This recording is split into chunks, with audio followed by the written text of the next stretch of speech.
ईव्हीएमच्या माध्यमातून विधानसभा निवडणुकीमध्ये मतांची चोरी झाल्याचा आरोप राष्ट्रवादी शरदचंद्र पवार पक्षाने केलाय। विधानसभा निवडणुकीमध्ये मतांची झालेली चोरी संपूर्ण महाराष्ट्राने अनुभवल्याचा आरोप करत या चोरीबाबत सखोल चर्चा करण्यासाठी राष्ट्रवादी शरदचंद्र पवार पक्ष ईव्हीएम मशीन आणि व्हीव्हीपॅट मशीनच्या माध्यमातून झालेल्या चोरीचं प्रात्यक्षिक दाखवत आहे।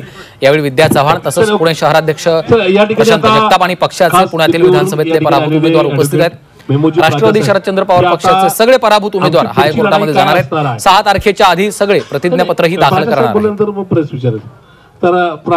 अरुण मेहत्रे आमचे प्रतिनिधी सध्या फोनलाईन वरून आपल्या सोबत जोडले गेलेले आहेत। अरुण, आपण पाहतोय राष्ट्रवादी शरदचंद्र पवार पक्षाकडनं ईव्हीएमचं प्रात्यक्षिक या ठिकाणी दाखवलं जात आहे आणि कशा पद्धतीनं ईव्हीएम मध्ये गडबड झालेली आहे, घोटाळा झालेला आहे असा दावा देखील त्यांनी केलेला आहे। त्या संदर्भातलं हे प्रात्यक्षिक आहे, काय अपडेट्स आहेत?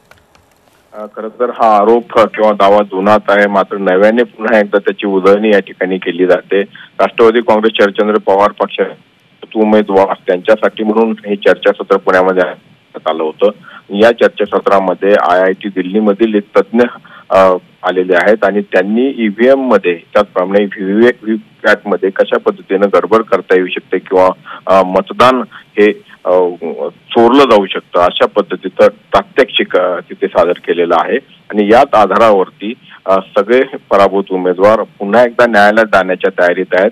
येत्या 6 जानेवारीला उच्च न्यायालयामध्ये याचिका दाखल करणार असल्याचं त्यांनी म्हटलंय। त्यासाठीची प्रतिज्ञापत्र देखील 6 जानेवारीला सबमिट केली जातील आणि या पुढच्या काळामध्ये ही लढाई कायदेशीर मार्गाने न्यायालयामध्ये लढली जाईल अशा प्रकारचे सूतोवाच राष्ट्रवादी काँग्रेस शरदचंद्र पवार पक्षाकडून देण्यात आलेला आहे। निश्चितच धन्यवाद या सविस्तर माहितीसाठी।